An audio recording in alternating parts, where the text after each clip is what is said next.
প্রিয় দেশবাসী, স্বাধীনতার ঘোষকের প্রতিষ্ঠিত বাংলাদেশ জাতীয়তাবাদী দল বিএনপিকে দেশের জনগণ আবারও রাষ্ট্র পরিচালনার ম্যান্ডেট দিয়েছেন। জনগণ বিএনপির প্রতি যে বিশ্বাস এবং ভালোবাসা দেখিয়েছেন, এবার জনগণের জীবন মান উন্নয়নের জন্য নিরলস কাজের মাধ্যমে জনগণের এই বিশ্বাস এবং ভালোবাসার প্রতিদান দিতে আমাদেরকে ঐক্যবদ্ধভাবে কাজ করতে হবে। সবচেয়ে সুস্বাদু হালিম রাঁধুনি হালিম, হালিম হোক রাঁধুনি হালিম। এবার আমি সারা দেশে বিএনপির সর্বস্তরের নেতাকর্মী সমর্থকদের ধন্যবাদ জানিয়ে বলতে চাই, শত নির্যাতন নিপীড়নের পরও আপনারা রাজপথ ছাড়েননি। গণতন্ত্র প্রতিষ্ঠাত সংগ্রামে অটুট ছিলেন, অনড় ছিলেন। এবার দেশ গড়ার পালা আমাদের। দেশ পুনর্গঠনের এই যাত্রায় আপনি আমি আমাদের প্রত্যেককে দায়িত্বশীল ভূমিকা পালন করতে হবে অবশ্যই। আমরা গণতন্ত্র এবং মানুষের অধিকার প্রতিষ্ঠার এই বিজয়কে শান্তভাবে, শান্তির সাথে, দায়িত্বশীলতার মাধ্যমে উদযাপন করেছি।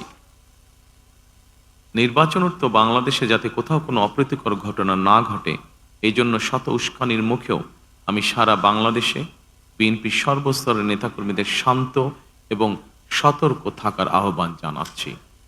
কোনো অপশক্তি যাতে পরিস্থিতির সুযোগ নিয়ে কোনো অপ্রীতিকর ঘটনা ঘটানোর সুযোগ নিতে না পারে, এজন্য নির্বাচনোত্তর নিরঙ্কুশ বিজয়ের অর্জনের পরও আমি সারা দেশে বিএনপি এবং জোটভুক্ত দলের সর্বস্তরের নেতাকর্মীদের বিজয় মিছিল বের করতে নিষেধ করেছিলাম। আমরা আল্লাহর দরবারে শুকরিয়া আদায়ের মাধ্যমে বিজয় উৎসব পালন করেছি। আমার বক্তব্য স্পষ্ট, যে কোনো মূল্যে অবশ্যই শান্তি এবং শৃঙ্খলা বজায় রাখতে হবে।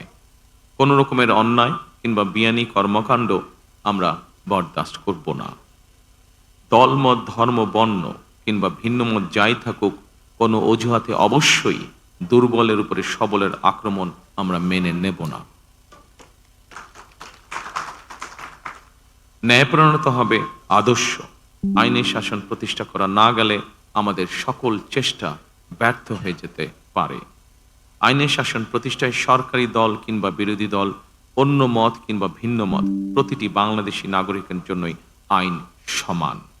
আইনের প্রয়োগ হবে বিধিবদ্ধ নিয়মে। নির্বাচনে একে অপরের বিরুদ্ধে কিংবা এক দল আরেক দলের বিরুদ্ধে প্রতিদ্বন্দ্বিতা করতে গিয়ে নির্বাচনের মাঠে হয়তো কোথাও কোথাও নিজেদের মধ্যে ভুল বোঝাবুঝির সৃষ্টি হয়ে থাকতে পারে। তবে এ ধরনের বিরোধ যেন প্রতিশোধ, প্রতিহিংসায় রূপ না নেয়, সে ব্যাপারে সবাইকে সতর্ক থাকার জন্য আমি